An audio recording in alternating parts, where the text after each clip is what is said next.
Nós temos por base hoje aqui o texto da palavra, Mateus capítulo 8, nós lemos aqui na abertura da reunião. Mateus capítulo número 8 e o versículo de número 18 em diante, que diz: Vendo Jesus muita gente ao seu redor, ordenou que passasse para outra margem. Então, aproximando-se dele, um escriba disse a Jesus: Mestre, vou segui-lo para onde quer que o Senhor for. Mas Jesus lhe respondeu: As raposas têm suas tocas, as aves dos céus têm os seus ninhos, mas o Filho do Homem não tem onde reclinar a cabeça. É um motivo de alegria. Amém? Temos aqui nessa manhã, está conosco ali com a irmã Gil, a irmã Jailda, irmã da irmã Gil, ali no Salvador, né? Deus abençoe e fortaleça. Amém? É um prazer tê-lo aqui, para a glória de Deus. Irmãos, serei breve, né? Temos muito tempo ainda, é 9h23. Então temos um tempo maior para a palavra. Nós vamos trazer uma palavra para os irmãos. Meus amados, a vida com Cristo, ela é todos os dias. A vida com Cristo, ela é a cada segundo, a cada momento. Cada um dos irmãos para estar aqui hoje nessa manhã passaram por dificuldades, por lutas, problemas, né, para se manter de pé. Sempre para mim é difícil a gente desenvolver uma mensagem no mundo que a gente está vivendo hoje. Rimar contra a maré não é algo fácil.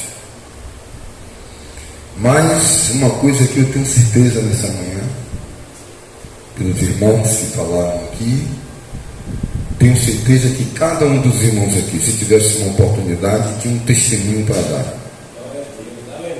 Né? E o que é importante então? O que é que a gente extrai disso aqui em rápidas palavras? É que você continua. Mesmo com todas as intemperanças da vida, todas as dificuldades, você vai olhar para trás, lá com 17 anos de idade, quando você iniciou, 13, 14, 15, com altos e baixos, com turbulências, com lutas, mas você se mantém, você insiste, e isso é importante. Essa insistência é de suma importância para a sua vida. Essa insistência que nós traduzimos como perseverança. Mas, dando seguimento a essa palavra, uma criança quando nasce, ela tem seus comportamentos peculiares, comportamento pela sua faixa etária. Ela nasce, ela chora, ela não tem dente, ela mama. Então vem todo um processo que os irmãos já conhecem, do abandono do leite materno para comer um alimento mole, uma papinha, um mingau, porque não tem dente ainda. Mas vindo dente, passa a ter outras alimentações. Tudo nos mostra que a vida, ela é um aprendizado. Nesse aprendizado nós devemos amadurecer. A gente não pode continuar tendo 30, 40 anos de idade com comportamento ou com vontades e desejos de um jovem de 15 anos, 14 anos, de um adolescente. Chega-se a idade onde os nossos desejos, eles são permeados e são coligidos, dirigidos pela nossa maturidade. O apóstolo Paulo em Coríntios, ele diz para nós, irmãos, que ele, quando era menino, ele pensava como menino. O pensamento dele, o comportamento dele era conforme a sua idade. Menino, pensa como menino. Se torna homem, ele vai pensar como homem. Ou seja, quando o camarada ele já é homem, mas tem um comportamento de menino, ele é uma pessoa imatura. E essa imaturidade que tem na vida dele, essa imaturidade, ela vai, esse comportamento imaturo na vida dele, vai delinear realmente aquilo que ele é, uma pessoa infantil. Então, essa idade biológica, ela deve estar ajustada, irmãos, com o nosso comportamento. Uma pessoa que tem rugas no rosto, tem pé de galinha, que tem cabelo brancos, ela já demonstra a idade pela sua fisionomia. Alguém olha para ela e vê que é um senhor de idade, é uma senhora, pelas suas características físicas, seus traços de idade. Assim também, irmãos, o comportamento, se a pessoa tem um traço de idade, tem uma aparência que mostra que ela é uma pessoa de uma idade que tem ou deve ter idoneidade, mostra também a sua fisionomia que o seu comportamento deve corresponder à sua aparência. Se ele parece ter 80 anos, como é o seu comportamento? Será que ele vai responder de forma física ao mesmo comportamento de um adolescente em um skate com 14 anos de idade? Ele vai fazer a estripulia de uma criança de 10 anos de idade? Nem mesmo o seu corpo físico vai responder aos seus desejos. Então, quando o apóstolo Paulo ele nos conclama, nos convoca a ter uma vida, irmãos, de introspecção, a uma vida de maturidade, a uma vida espiritual, de um comportamento, de um sentimento de buscar a Deus, de se entregar às coisas de Deus, isso é maturidade. A gente não pode, a gente tem que ser na nossa vida, irmãos, seletista, sabe? Hoje você estando aqui, você é um vitorioso, porque você rompeu muitas coisas na sua vida. Você rompeu situações complicadas na sua infância espiritual. Amém? Na sua adolescência espiritual, você rompeu para estar aqui e para você sustentar a sua idade, sustentar o seu nome, a sua personalidade. Você negou muitas propostas, você disse não para muitas situações, para você se manter de pé, para você se manter rígido, compacto e sólido. Então, não é você manter aquilo que você é no meio de tantos burburinhos, diante de remar contra uma maré, porque você está aqui dentro de uma esfera, você está aqui dentro de um pensamento, dentro de um corpo doutrinário, e você sai daqui desse ambiente, e lá fora você vai encontrar forças antagônicas, forças contrárias. Lá fora você vai encontrar uma maré contrária a você. Então a vida é essa guerra, é essa luta da carne contra o espírito e o espírito contra a carne. Então se manter, esse é o maior troféu. Ser em verdade, essa é a maior vitória. Amados, Salomão, eu quero falar aqui hoje sobre características que vêm para tirar você da posição espiritual. Características, pontos, tópicos para fazer com que você não seja aquilo que o seu eu interior, o seu espírito quer que você seja. Só vitoriosos conseguem manter o padrão que o Espírito de Deus ele idealizou, ele deseja para a sua vida. Quando eu era jovem, você era jovem, você queria o supra-sumo, você queria estar atrás do tambor, né?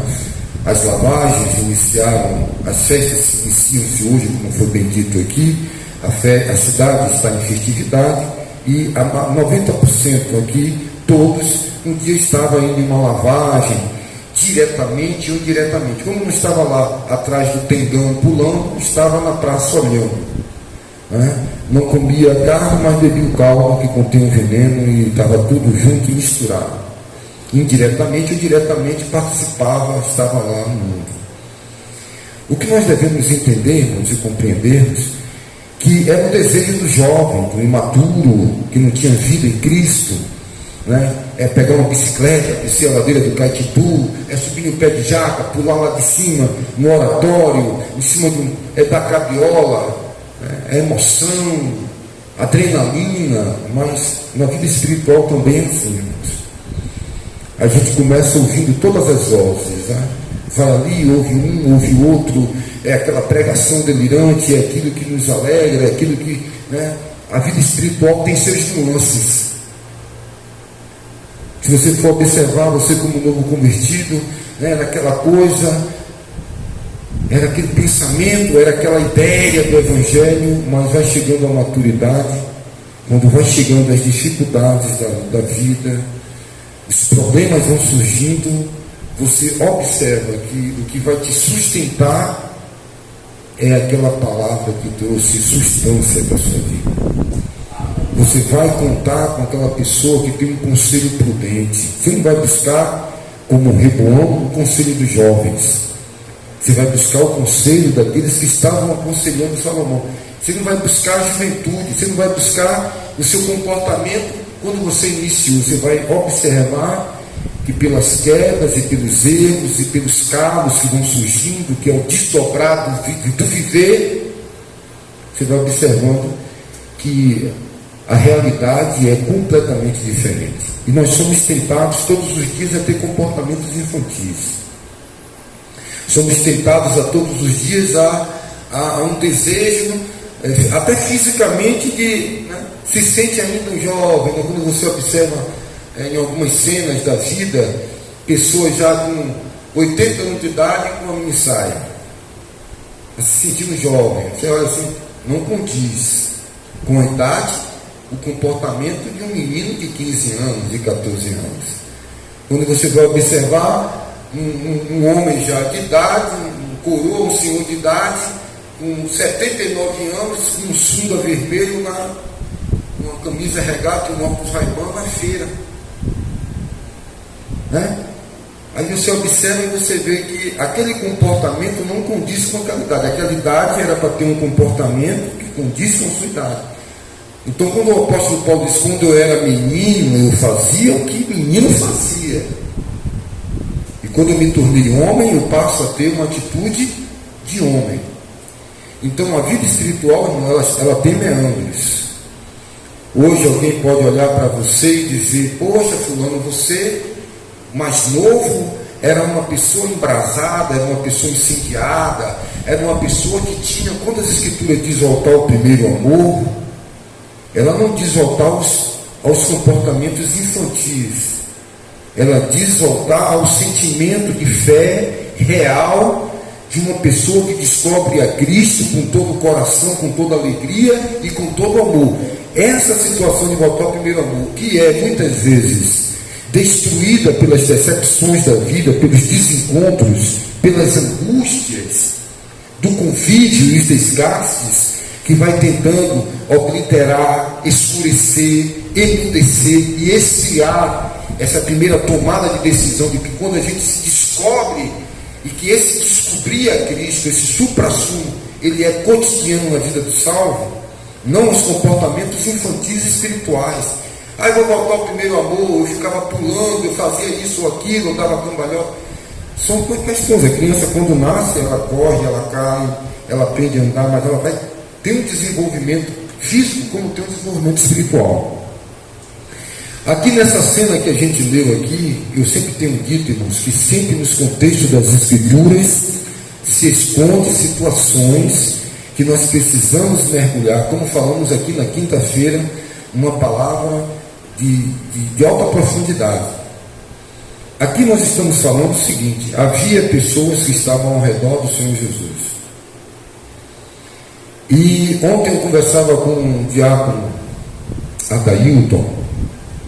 Eu falei para ele o seguinte: eu digo, meu querido, não existe pessoas, e eu sempre tenho ventilado isso aqui na congregação, sempre tenho aberto os olhos espirituais dos irmãos.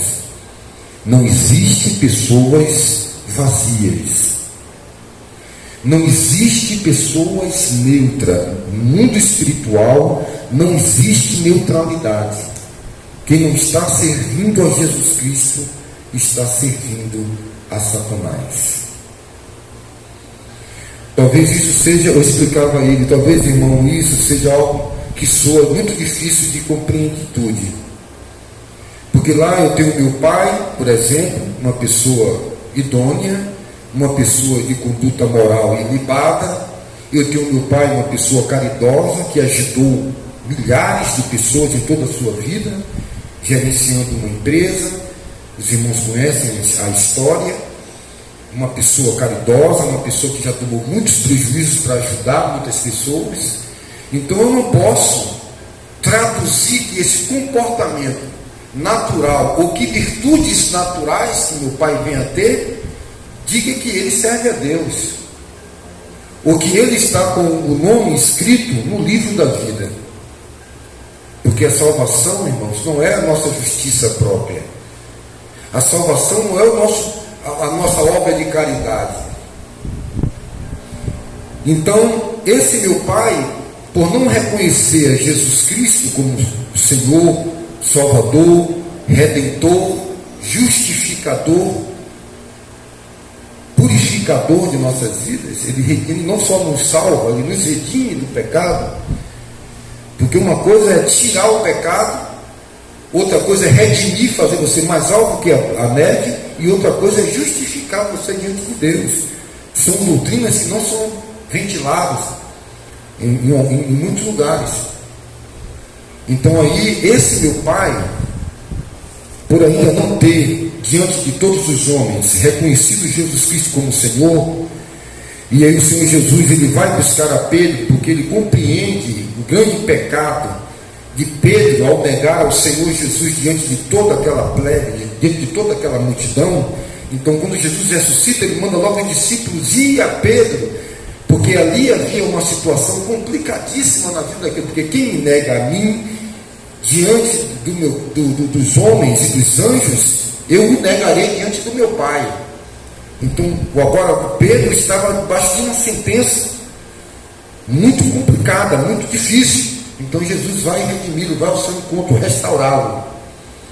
Meu pai, ou seja quem for, sua mãe, seu irmão, físico, de forma biológica, porque se nós não compreendermos esses nuances espirituais, na porta estreita você vai ficar. Porque essas são as armas dos últimos dias que o diabo vai usar: sentimentos, emoção.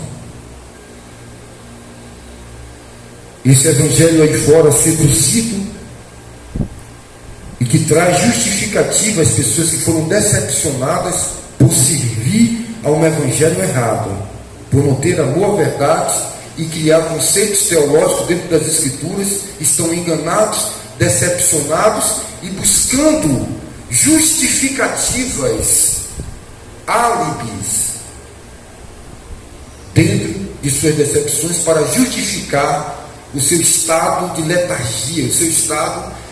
Não justifica eu ser assim agora porque eu tive esse ou aquele problema. Esse meu pai pode ser um instrumento do diabo para tirar-me da presença de Deus. É dura essa palavra? É uma palavra dura. Às vezes meu pai me ajuda financeiramente. Uma questão natural. Deus pode tocar em seu coração. Isso não significa que ele pode fazer isso se for de vontade própria, mas não significa que ele, ao fazer isso, está servindo a Deus. Ele pode fazer isso com qualquer pessoa, pode ajudar qualquer um. São obras naturais. E às vezes esse meu relacionamento, o umbigo, né? aquela ligação umbilical, esses laços, pode ser uma armadilha. Observe bem como a mulher de Ló e como Jesus Cristo aponta para a mulher de Ló no final de todos os tempos, na consumação do século. Ele disse: lembre-se da mulher de Ló. Se houvesse naquele homem um sentimento de apego sentimental à sua esposa, se tivesse naquelas filhas um sentimento de apego biológico, de amor emotivo à sua mãe, elas teriam desobedecido a Deus, porque esse amor à sua mãe e aquele pai, o amor à sua esposa, superasse o amor a Deus, eles iriam olhar para trás, para porventura ver se ela teria tropeçado, se ela tivesse desmaiado, caído, quebrado uma perna, torcido um tornozelo, qualquer coisa poderia acontecer, porque o anjo disse: não olhe para trás. Ele não disse o que iria acontecer. Naquele caso, ela tinha virado uma estátua de pedra. E quando você vai fazer uma leitura das características psicológicas e espirituais dessa situação, daqui nós podemos tirar muitas realidades, nós podemos tirar muitos conselhos prudentes para a nossa vida. Onde estiver o teu tesouro, aí estará o teu coração. Onde estava o tesouro de Ló? Onde estava o tesouro das filhas dele? Em Cristo. Quem saiu de Sodoma e Gomorra foi por amizade? Foi por pistolão do curso? Não, ele é amigo, é sobrinho de Abraão. Deus, ele não faz acepção de pessoas. Se tivesse 50 justos, não teria destruído. Então, nesses textos e nessas palavras do Senhor Jesus que nós devemos nos debruçar de forma racional. O culto é racional, o culto não é louco, não é insano. A vida com Cristo é uma vida de pé no chão, não é uma vida de popstar, tá? Deus não está aí pedindo no Novo Testamento para você ser um herói Batman, não está mandando você voar, não está mandando você ser Mulher Maravilha, pegar os dons espirituais para fazer mágica, como Simão queria, sabe? Esse sentimento de que você é superior ao outro, que você é superior ao irmão, porque você tem tal dom, que você é o profeta da caverna. Esse sentimento que traz e atrai a competitividade, quando isso é para edificação, para fazer você, para edificar o irmão, trabalhar. Estou aqui para trabalhar para você, meu irmão. O reunir dos santos, a base sempre foi a diaconia. O diáconos, que no grego traduzido no português é servo. Eu sou servo, estou aqui para servir. Jesus foi o maior diácono que existiu. E todos temos essa visão. Agora, se nós não estivermos entendendo que essas ligações, eu disse, diácono Adailton, preste bem atenção, todas as coisas que nos cercam é uma arma para o inimigo. Coisas que você acha que é simples. Você pode brigar em casa, fazer enganja por causa do menino que derrubou iogurte no sofá novo. Esse sofá é tátil. Parece que o sofá vale mais do que a vida do filho. O coração está ali naquelas coisas. Coisas muito mais simples que um sofá de 1.000, 2.000, 3.000, 4.000. Pode ser até de R$100. Você vai dar valor conforme o seu apego. Tem gente que faz enganja, que briga até por um copo de café com leite com pocazói dentro. Briga, vira a mesa dentro de casa, confusão. O que é que levou Caim a matar o irmão? A gente não pode ficar lendo as escrituras sagradas parecendo que estamos lendo um gibi de tio Patinhas. Nós temos que extrair daqui, irmãos, os valores reais para a nossa atualidade. Porque o que estava lá no passado é o que está aqui no presente. Pode mudar o formato, pode mudar a estratégia, mas a essência do diabo é o mesmo. Não há nada de novo debaixo do sol. Lá no Antigo Testamento, há 1.000, 2.000 anos atrás, a tecnologia era uma roda. E ali criaram uma roda para carregar a arca. Mas a ordem é que a arca ela era carregada, talvez eletrostaticamente, ela continha alta tensão, tinha que carregar nos varais de madeira, que é isolante, elétrico talvez, era para carregar nos outros. Alguém lá foi botar no carro, foi tocar, recebeu lá uma descarga, recebeu, era a presença de Deus. Por causa da tecnologia, e hoje quais são as tecnologias atuais que as pessoas tentam dar um jeitinho, as pessoas tentam dar uma ajuda para Deus, e esses meandros espirituais vai nos escravizando, vai nos prendendo e nos colocando em risco de perder a nossa salvação, irmãos. A tendência do inimigo, ninguém quer ir para o inferno sozinho, irmãos. O inimigo, ele pode contaminar todos os 5.000 litros de leite no tonel se pingar uma gota de limão. Você pode ter um balaio de laranja, uma laranja podre, a bactéria apodrece tudo ao seu redor, é a função dela. Ela vai se espalhar naquele ser, um pouquinho de fermento, levando a toda a massa. A gente vai fazendo a leitura da palavra, e a gente vai achando e pontuando as coisas grandes, os grandes pregadores, os grandes milagres. A gente vai criando uma estrutura, sabe? E vai desvendando as nossas aparências, a nossa carenagem, os nossos cuidados. E vamos se esquecendo do nosso interior, que deve ser construído como uma casa na rocha, não uma casa na areia. Casa de areia é uma casa fugaz, é uma casa construída muito rápido, é muita aparência, é muita beleza. Lembre-se da história dos 3 porquinhos. Tudo que perdura e é eterno é construído debaixo de dificuldades e perseverança. E nós vamos nos esquecendo dos meandros espirituais, dos pontos que nós devemos pontuar na nossa vida. O que é que me faz estar aqui há cerca de talvez 32 anos, pregando o mesmo Evangelho, desde o dia que eu aceitei ao Senhor Jesus? O que me fez passar nesse Brasil aqui, nos processos aqui que os irmãos conhecem, quantos irmãos já congregaram nesse lugar aqui?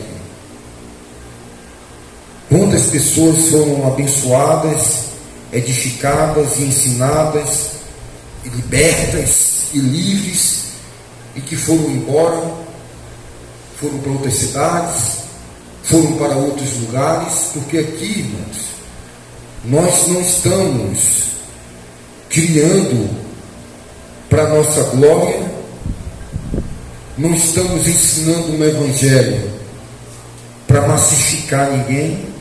As pessoas são livres, porque onde há o Espírito de Deus, aí há liberdade. Ninguém é dono de ninguém. Dono das ovelhas é Deus. Um cartão de membro de uma instituição é usado em muitos lugares como um carimbo, para dizer: você tem um certificado, um registro e pertence a essa instituição. Mas a igreja do Senhor, ela é selada com o selo do Espírito Santo. O Espírito Santo é o selo da redenção. Então você é livre, irmãos. É nessa liberdade que nós estamos.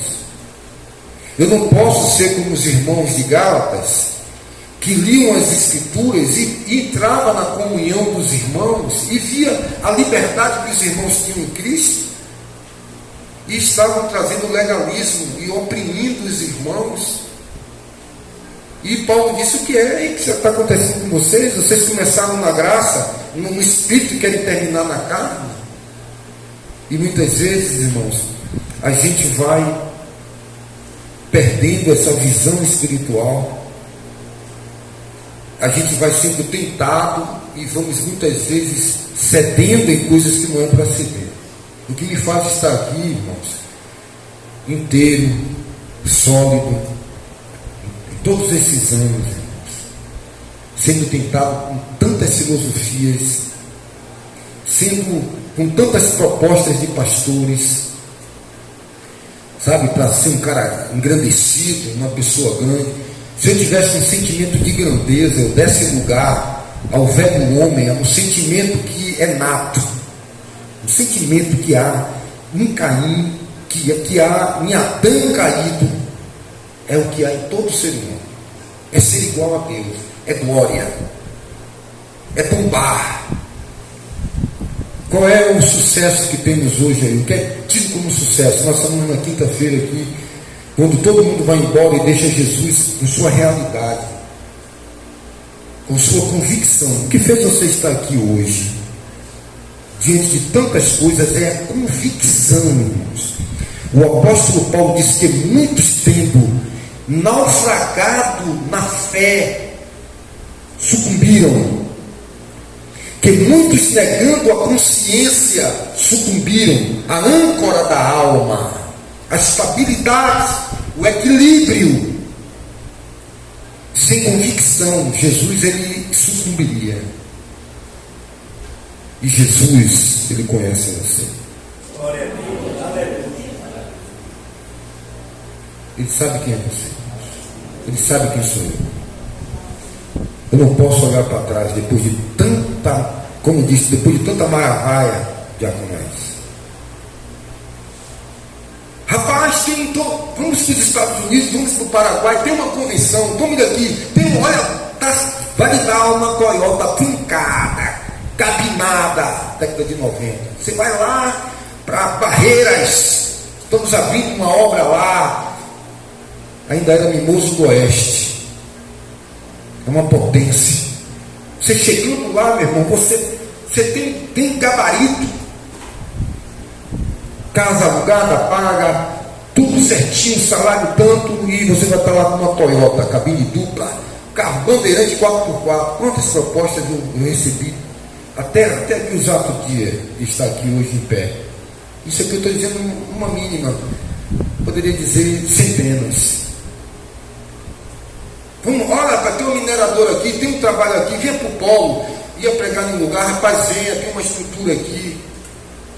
Teve uma vez, eu lembro que teve um pastor aqui na cidade, veio me buscar aqui, então vamos, eu vou te levar. Eu digo, rapaz, eu mesmo novo, não eu, a minha capacidade, mas Cristo em mim, me fez sempre focar, irmãos, no céu pelo lado de dentro. Irmãos, a nossa alegria não é expulsar demônio nem curar enfermos, irmãos. Isso não é nada, irmãos. Isso aí não é nada. Eu falei aqui na quinta-feira, olha, vocês vieram aqui, não foi por causa do sinal. Vocês vieram por causa do pão, da necessidade. Tem pessoas que estão movidas pela necessidade. Negue essas necessidades, as suas necessidades reais e verdadeiras e crucial. Cristo já sabe qual é, Ele vai lhe dar, meu filho. Essas necessidades que você computou na mente não são necessidades reais. É um mundo e uma sociedade artificial que lhe moldou ao artificialismo. Você não tem necessidade de 10 pares de sapato, de 10 paletó, de 10 gravata, de 10 isso, de 10 daquilo, de 10 daquilo outro. Não tem, não. Eu tenho uma Bíblia, das muitas que eu tenho, mas tem uma que tem uma frase, um versículo da Bíblia.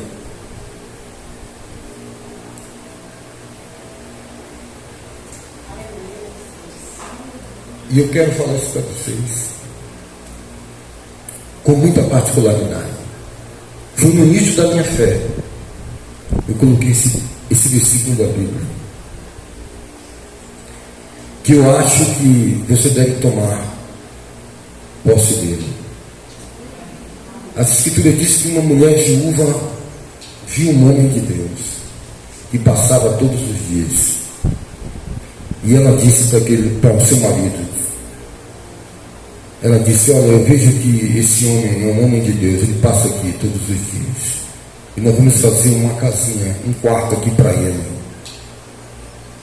E lá no texto da Bíblia diz assim, que fizeram um quarto para ele. E quando entrou no quarto tinha uma mesa, uma cadeira e um candeeiro. e uma camazinha. Quando eu comecei a buscar Deus, o Espírito Santo veio sobre minha vida e disse: é isso só que você precisa. Uma mesa, uma cama, um banquinho, um candeeiro. E a geladeira? Não precisa. Água gelada mata. A água tem que ser na temperatura ambiente. E isso, e aquilo, e isso, e aquilo. Quando eu falei aqui na quinta-feira, irmão, o barco está pesado. E os homens tentavam aliviar o barco, tanto lá com Jonas, tanto como Paulo, lá perto da ilha de Malta. Joga tudo, joga barril de óleo de azeite, joga barril de vinho, joga barril de trigo, joga carga, joga alivia, é o prejuízo grande. Às vezes o navio está pesado, você está trazendo muitas cargas, e é preciso administrar o azeite, porque tem muita virgem imprudente querendo roubar o seu azeite, e se você der, não entra nem ela, nem você. O que é que isso tem a ver com o texto? Tem tudo a ver com o texto. Porque muitas pessoas queriam seguir Jesus, ele deixa 2 exemplos aqui, das muitas, existem 2 exemplos. Primeiro, alguém que queria seguir a Jesus, e aqui as escrituras, a tradução errônea diz que, Senhor, diz que outro dos discípulos, primeiramente ele não era discípulo, porque discípulo significa aquele que age e se comporta como mestre, é um discípulo, é ser como o outro. E aqui diz que aquele discípulo que diz que ele era um discípulo, podia ser ali alguém que estava acompanhando, seguindo, porque as escrituras falam de seguidor e fala discípulo e fala amigo. São 3 categorias completamente diferentes uma da outra, mostrando tipos de intimidade. E aqui diz um dos discípulos, não era discípulo, porque ele estava na dúvida. Ele dizia: eu quero te seguir, mas tem um problema aqui crucial, eu tenho que esperar painho e manhã morrer. O emocional, o biológico. Eu quero te seguir, eu estou vendo que você é um cara legal, muito bom, gostei, pô, massa. Só que eu preciso de um tempo.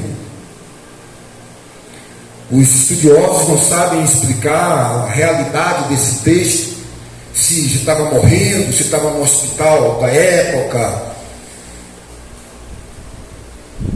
E aí Jesus ele usa uma expressão que, se você não aprender das muitas que eles falam, entender o conteúdo espiritual, lembrar da mulher de Ló. Sim, o que é que ele quer dizer? Eu lembrei dela, foi mesmo, morreu. Mas isso, o significado, o que é que tem ali para esmiuçar? O porquê que ela morreu? Porque logo agora que você está dizendo, no sermão profético, do final, da reta final, ele está mandando você dizer: olha, quem está em casa não desça para pegar nada. Oi, meu Deus, cadê? Cadê, meu Deus? Você botou aonde, meu marido? Oi, meu Deus, cadê? Oi, aqui, a caixinha de diamante, as pedras preciosas você guardou ali. Oh, meu Deus, pega essa escritura, a escritura do carro da casa, está em cima do telhado, está ali, não desça.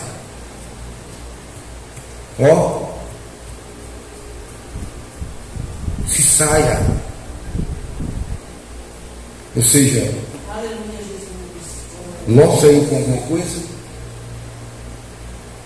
Esse cuidado que a gente tem com a nossa casa, será que a gente suporta agora uma situação de ter que evadir? Estamos alimentando a nossa alma. Tem pessoas que não aguentam fazer um jejum de uma semana, meu Deus, de um dia. A barra de chocolate, o café com açúcar, o leite. Oh, meu Deus, só a carne, eu não aguento comer ovo 3 dias a mais.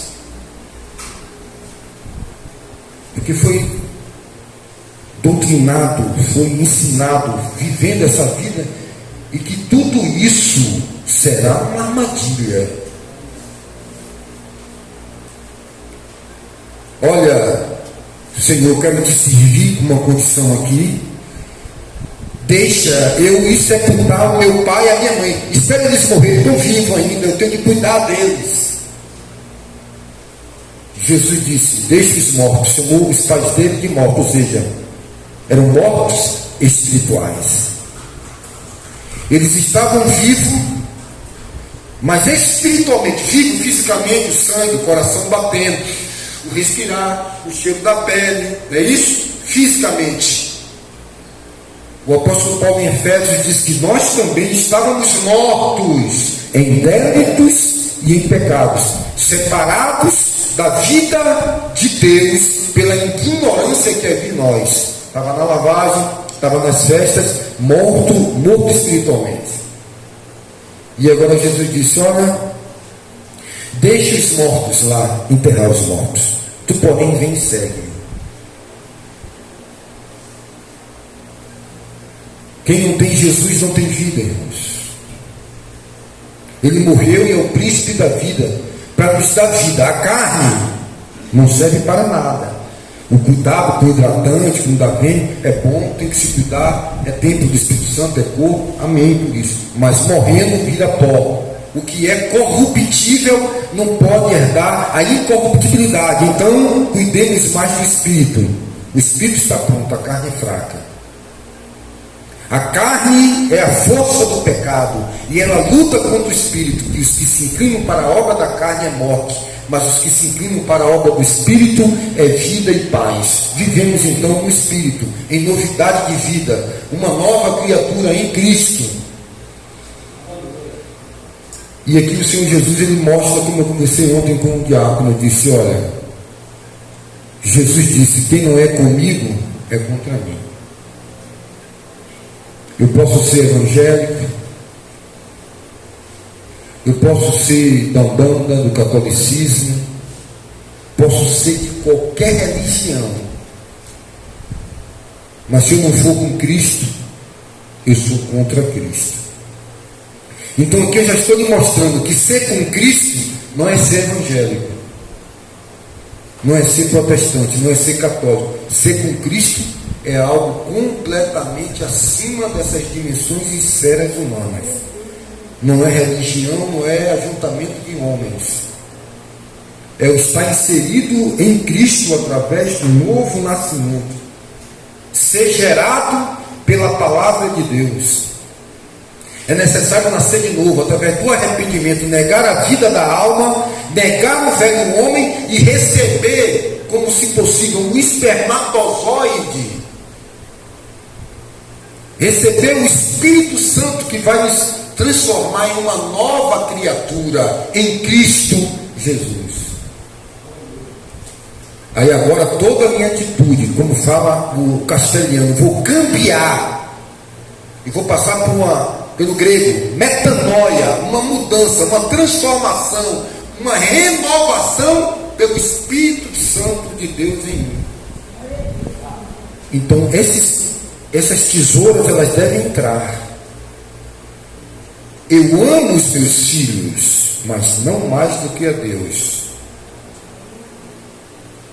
Se eu precisar evadir, evacuar, e um filho seu, uma mãe sua, um pai seu, dizer: não dá, eu não vá, meu filho, não vá, meu pai, você vai ouvir que voz? A voz do que você mais ama.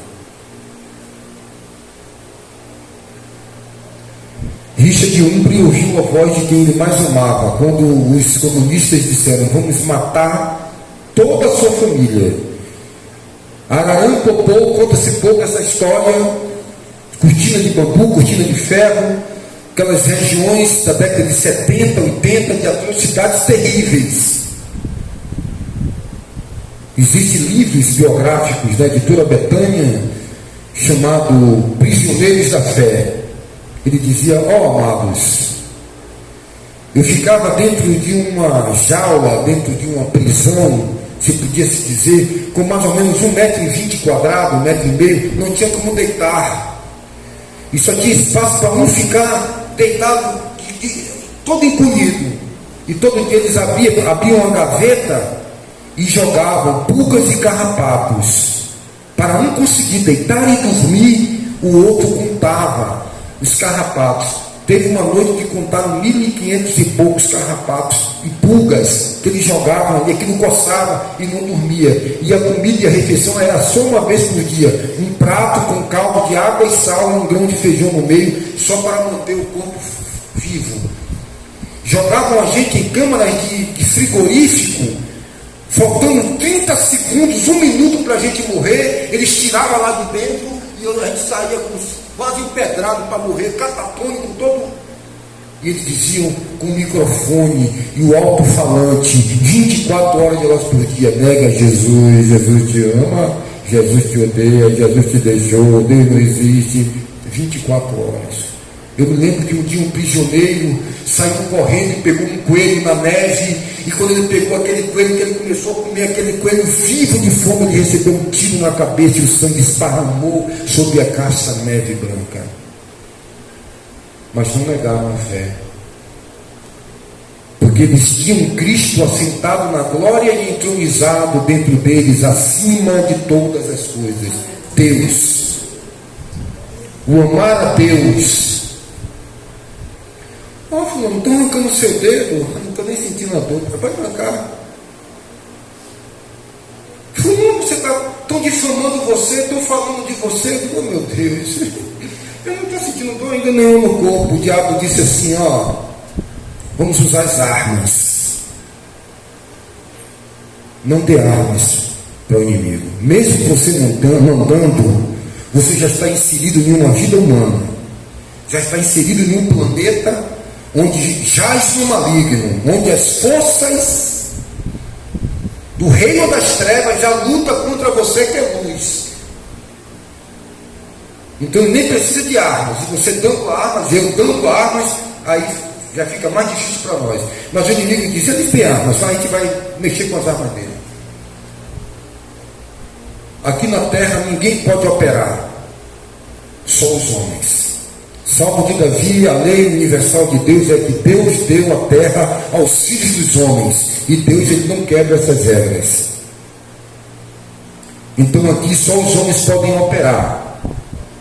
Então o diabo precisa de cavalo, como ele chama, e Deus precisa de vasos. Os anjos queriam vir pregar, não foi lhe dada essa permissão. Aqui, nesse plano físico, nessa dimensão, é os homens. A natureza, os elementos da natureza estão debaixo do poder de Deus. Vento, chuva, raio, trovão, mar, vento, sinais, elementos, estrelas, luminares como sinais, está na soberania de Deus. Porém, Deus, ele pode permitir secas, enchentes, terremotos e todo tipo de coisas com a natureza, desde quando o homem planta, ele colhe. E quando o homem dá legalidade ao diabo, como aconteceu na Índia, um terremoto terrível, eles não se atentam, que até o templo do maior Deus deles lá foi ruído de alto a baixo. Nepal, África, você vê as desgraças que acontecem nesses lugares. E Deus disse: você pode fazer o que você quiser com ele. Eu lhe dou permissão, mas não disse o que era. E o que foi que o inimigo foi? Usar fogo do céu, relâmpago, raios. Agora eu pergunto a você: o diabo conhecia Jó? Não. Conhecia a aparência de Jó, mas não tinha como sondar o interior de Jó. Deus esquadrinha os rins e prova o coração, e só Ele sabe o que você traz dentro do mais recôndito de sua alma, que nem você sabe. E é por isso que você deve orar e dizer ao Senhor: expurga-me dos erros que me são ocultos. E quanto mais você vai buscando a Deus, mais Ele vai revelando naturezas e coisas que estão escondidas, e que de repente alguém dá um tapa em sua cara e você dá um tiro. Oh meu Deus, eu não tinha essa capacidade, eu dei um tiro, eu fiz isso. Eu digo: estava ali, sempre escondido, mas nunca mostrou as unhas. Mas as coisas da vida vai revelar, o tempo revela quem é quem. Então o bom é Deus, e bom estar debaixo das suas mãos. O inimigo foi, mexeu com o vento, mexeu com as forças da natureza, o fogo caiu, mata camelo. E aí ele disse: agora a aparência de Jó, ele entendia Jó, conhecia Jó só pela aparência, só pelo físico, só pelo humano, só pela leitura dos olhos, e nada. Mas o inimigo sempre deixa alguém vivo para contar a história. Chega um mensageiro. Foi efeito dominó. Para não ter tempo, porque ele pode te dar um tiro e você sabe. Ele sabe que se você cair e não morrer, levanta mais forte. O que não mata, fortalece. Então ele vai ficar 1000 anos, ó. Presta atenção, 1000 anos na gritinha, ó.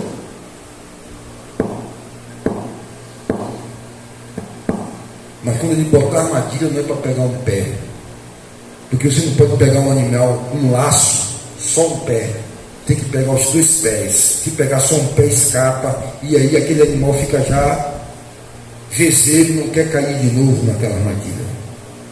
Então ele não tem pressa. Ele vai pegando, olha filho, laudo seu. Ele tem arquivo seu, ó. E deixa lá escondido. Quando Deus começa a te usar a brilhar, ele chega e joga tudo assim no ventilador. Você não tem que ter nó pelas costas. Você não tem que ter arquivo morto, arquivo vivo lá. Tem que estar tudo limpo, purificado, autenticado, porque ele está lá todo dia e noite na presença de Deus para te condenar e acusar. E aí ele matava todo mundo, deixava vivo. Foi chegando uma notícia atrás da outra. Ô Jó, sabe o que aconteceu? Seu gado, seu dinheiro. Oi, aconteceu, oi. Aí ele disse, a última agora que eu vou deixar é para mexer com esfrio emocional. Ô Jó, sempre tem alguém lindo para contar, sabe? O inimigo tem uma narrativa para te envolver na situação e você, ó de ímpeto, ó, quem foi? Quem foi? A justiça própria, ó, autopiedade. Quem foi que eu vou matar? Autopiedade para os outros, mas não justiça para si mesmo. E Davi disse, vou matar, quem foi? Vai matar, vai pagar 4 vezes mais. A lei diz assim, como é que pode? O cara tinha 1000 ovelhas e matou um, cara que só tinha uma. Foi, quem é? Quem foi? Tu.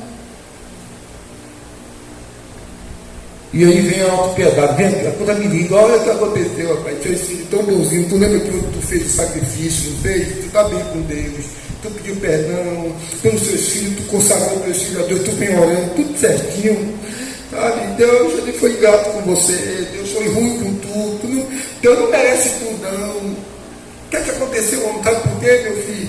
Teus filhos estavam tudo reunidos, tu precisava ver a tua filhinha, dizendo que tu ama tanto, estava com um pedacinho de bolo comendo. Estava tão feliz, olha aquele seu filho Joãozinho estava dançando, tão alegre. Sim, é porque aconteceu. Oh, sabe daquela. Quantos filhos? 10. Oh, aquele que ficava coçando tua cabeça, Jó. Lembra que ele ia lá para a rua, trazia uma frutinha para tu, a madeira caiu na cabeça, esbagaçou tudo, caiu tudo, matou tudo. Com requinte de crueldade, sendo que estava esparramado, e para fazer o velório, a sepultura daqueles meninos todos. O coração de Jó estava onde, irmãos? Bote seu coração nas coisas para você ver se você não cai quando elas caírem. Coloque seus sonhos nos sonhos dos outros. Crie expectativa na vida do outro. Para você ver se você consegue ter vida espiritual. Não deixe os mortos enterrar os mortos, não. É um deixado e outro levado. Coloque seu amor, seu coração. É impossível, irmãos, servir a 2 senhores. O mundo espiritual é isso. Você às vezes acha poucos problemas que você tem, que você está querendo ir buscar problema dos outros que nunca quis ouvir os conselhos de Deus. Uma das maiores armas eu tenho dito aqui. Por favor, ouça mais uma vez. Se tem ali fezes de boi, e você pega as fezes de boi estavam lá, mas você tocou, o que acontece com sua mão? Se contamina. Fica com o cheiro das fezes. Não trate assunto alheios de pessoas. Não reproduza vídeos de redes sociais que não edificam. Não seja um mensageiro do diabo para Jó. Ore. Feche a porta da sua vida, porque aquele cheiro fétido, podre, vai contaminar você espiritualmente. Quer você queira, quer você não queira, você vai ser trazido para uma situação de um âmbito espiritual e você vai ficar envolvido. Faça como Cristo.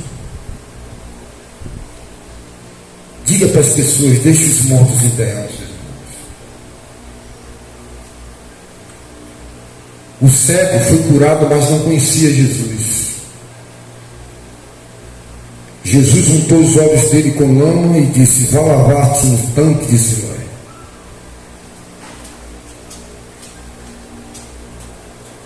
Não sei qual é a distância, mas cego por cego anda muito tempo em muitos lugares. E ele foi.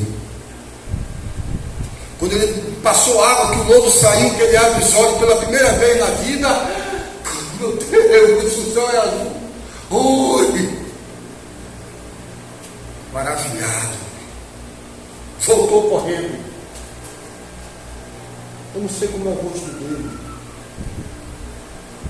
Eu não sei como é o rosto dele. Eu vi, eu estava cego quando ele falou comigo. E aí ele saiu dizendo: uma pessoa fez algo por mim. O seu nome, qual é o nome dele? Jesus. E aí ele saiu dizendo Jesus, mas não conhecia. Só conhecia de ouvir falar, e muito mais do que ouvir falar. Mas veja bem, as Escrituras dizem que Jesus viu ele.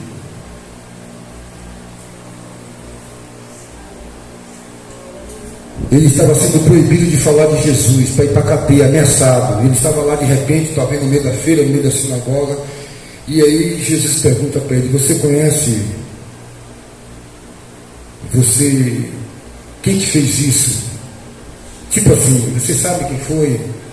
E ele ali: Senhor, me diga quem é ele, para que eu creia. Me diga, me mostre, cadê ele? Eu sei que é Jesus.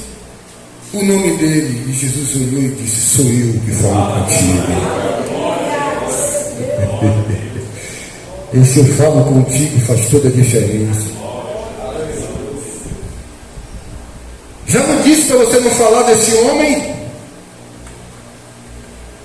Esse homem é um pecador. Não conheço ele ainda, não, fisicamente. Se ele é pecador, isso aí não compete a mim. Não tenho essa autoridade de entrar nesses meandros. Mas uma coisa eu sei, o que eu posso dizer que eu sei. Eu sei o que eu era. Eu era cego e agora eu vejo.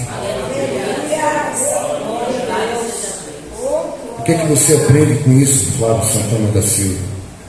Que a convicção, irmã Adriana, é particular. Ninguém entra aí. Ó.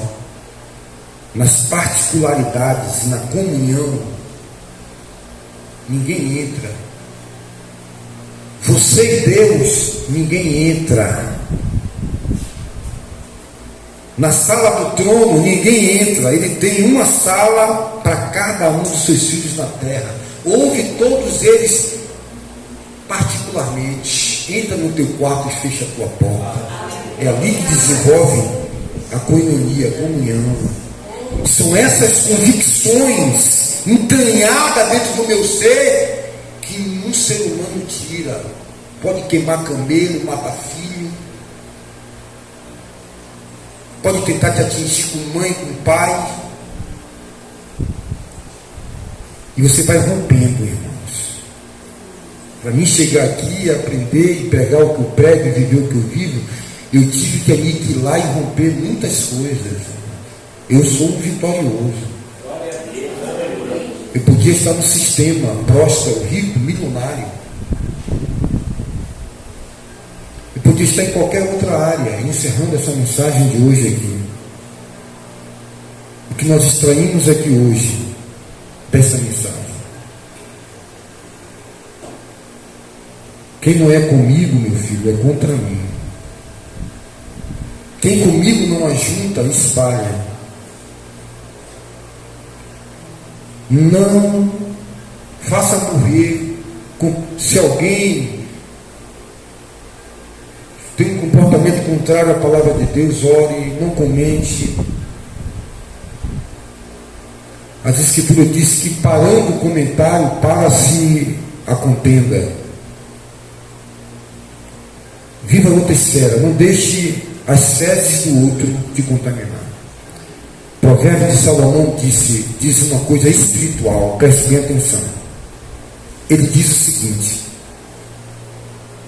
eu vou traduzir, que quando eu vejo alguém errado, isso é sério, alguém fazendo alguma coisa contrária, e eu começo a comentar ou falar, Salomão disse que o inimigo me pegou. Olha para cá, vou fazer uma ilustração. Eu estou aqui.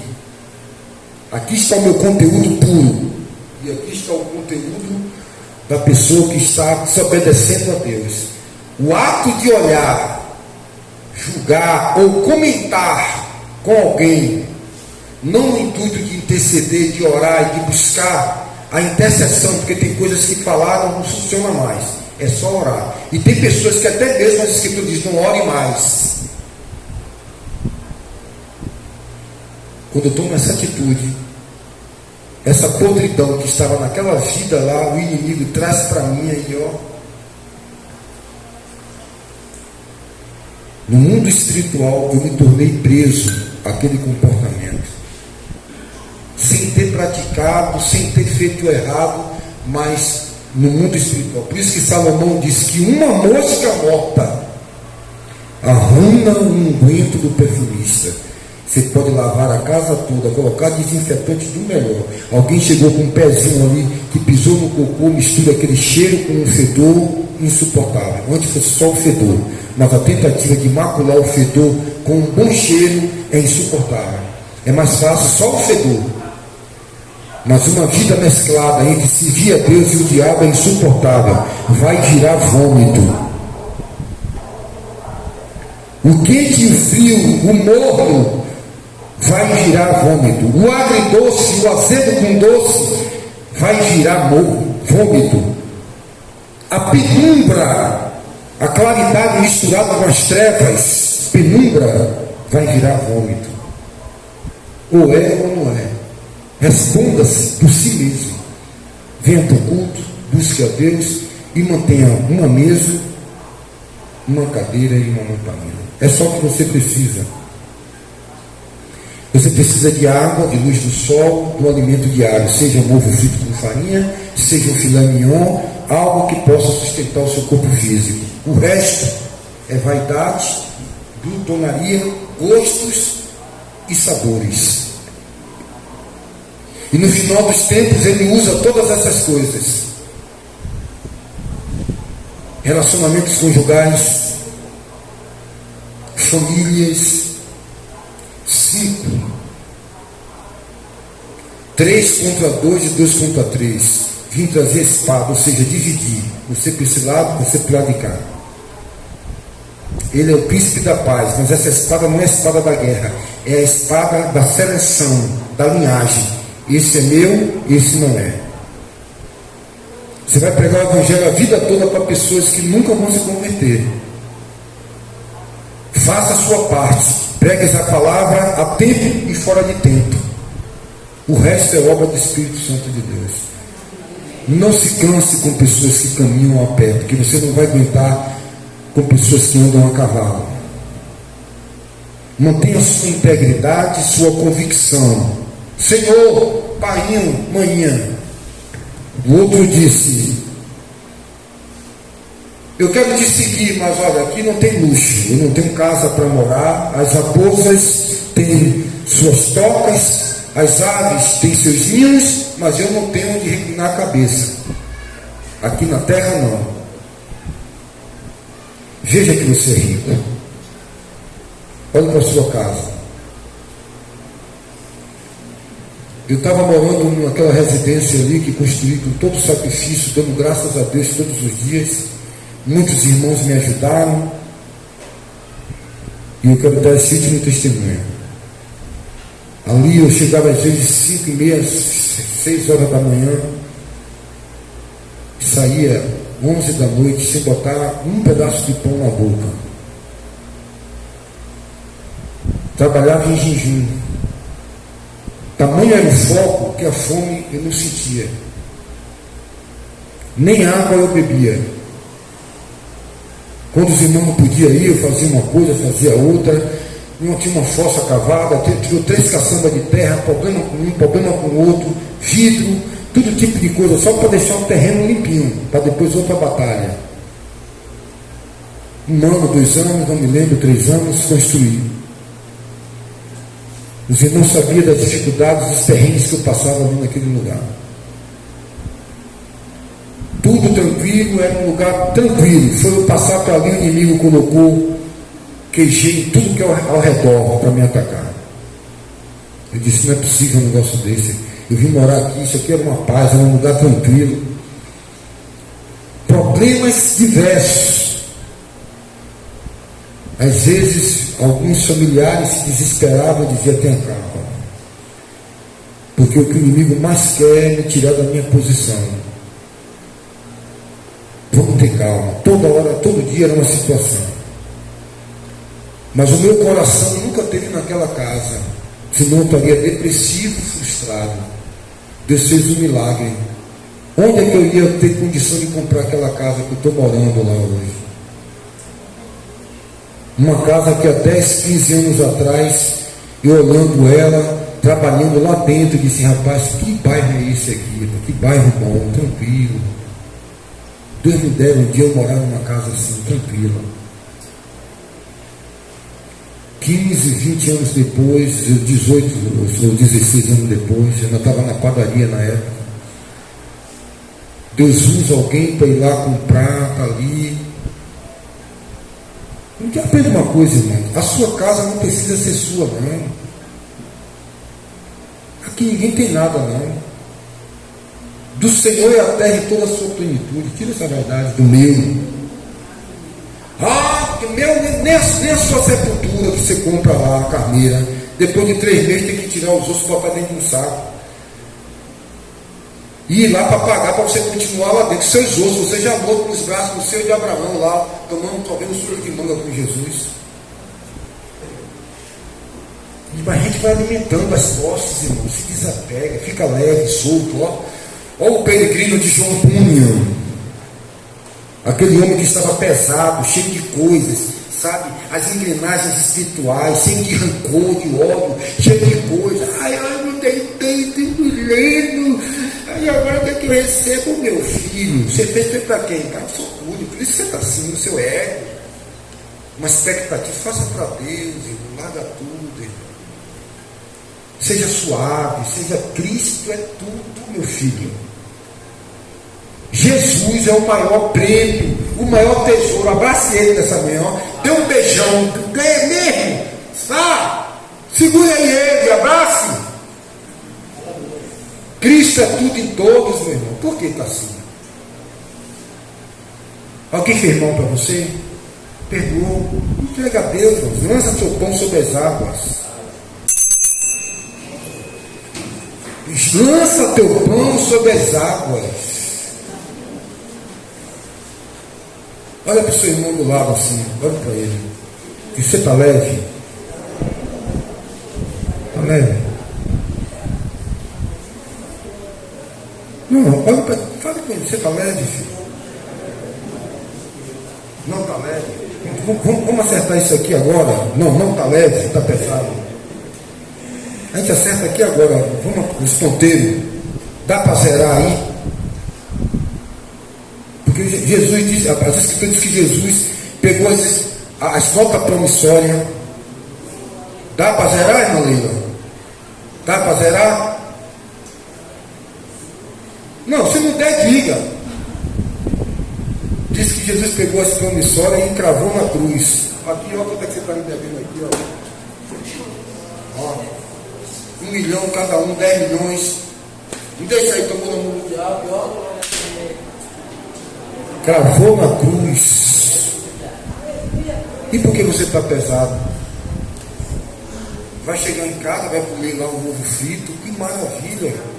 Na África, eles irmãos estão comendo barro com sal, meu filho. Está leve? Estou para perguntar de novo. Está leve?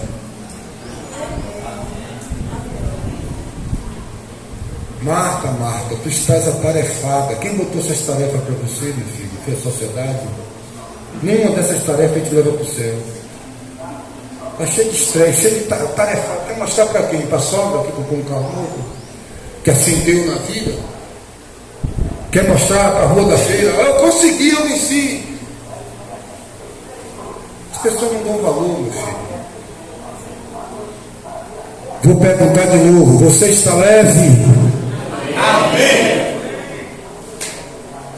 Você está suave? Porque leve é uma coisa, suave é outra. Às vezes você está leve, mas está áspero. Jesus está aqui com uma lima para esmerilhar esses espinhos seus. Se encostar em você é capaz de se furar. Cheio de espinhos. Só armado até os dentes, ninguém pode me dizer nada.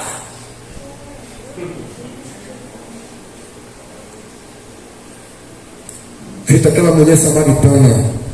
Como é que você pode falar comigo? Está armado até os dentes, que não cedo. Meio-dia para buscar água. Então, leve e suave. Sabe por que eu estou te perguntando isso? Porque foi Jesus, o consumador da fé e autor da fé, que disse: aprendei de mim que sou manso e humilde de coração, porque meu fardo é leve. E para que esse fardo pesado? Vai deixar você debaixo de remédios. Depressão é o mal do século XXI. Fardo leve e jugo suave. Feche seus olhos. Eu quero orar por você. Deixe os mortos enterrar os mortos. Viva a sua vida e foque a Cristo. Se envolva com Cristo. E derrame amor, transborde amor pelas pessoas. Não se sinta culpado e nem fique procurando problemas dos outros quando os outros fazem suas escolhas. Oremos ao Senhor. Eterno Deus e Pai do nosso Senhor e Salvador Jesus Cristo, nessa manhã eu estou feliz e alegre porque estamos ouvindo Tua palavra. Na altura do campeonato eu agora preciso viver a Tua vida com mais racionalidade, com mais afinco, com mais foco. Talvez a gente veio muito acelerado, muito pesado, motor quente, vendo a hora de bater as bielas, exigências e cobranças que não são suas, é de um sistema. Eu preciso agora respirar, chegar em casa, olhar e dizer: eu tenho uma cama, eu não tenho um ar-condicionado, eu tenho um ventilador, oh glória, não tem ventilador, eu tenho um leque, se abana com o leque, se abana com a capa do disco. Ó Senhor, tem um fogão aqui de 4 bocas, que eu comece a ver que a minha vida é leve e suave, e que eu já tenho tudo, todos os ingredientes para me produzir vida nova e nova vida. Leva-me em paz para o meu lar, Senhor. A Tua palavra diz que eu tenho, te levanto, porque o Senhor cuidou de mim. A Tua palavra diz: leva-me para pastos verdejantes, refrigera minha água, águas tranquilas. Tua palavra ela diz isso, Senhor. Diz que aquele que habita debaixo do esconderijo do Altíssimo descansará à sombra do Onipotente. Aleluia. Eu acredito, eu confio nessa leveza, nessa suavidade do trato do Senhor com a minha vida. O resto são homens, são rituais, são doutrinas humanas. É o peso da religiosidade, o peso de tantas coisas. Eu posso voltar a ter um sorriso, a ter menos cobrança, menos regras, a viver mais como uma criança, porque delas é o reino de Deus, e que eu me faça como uma, pelo poder da tua palavra, em nome do Senhor e Salvador Jesus Cristo. Amém. Amém? Põe a mão sobre o seu coração. Eu quero dar a bênção apostólica a você.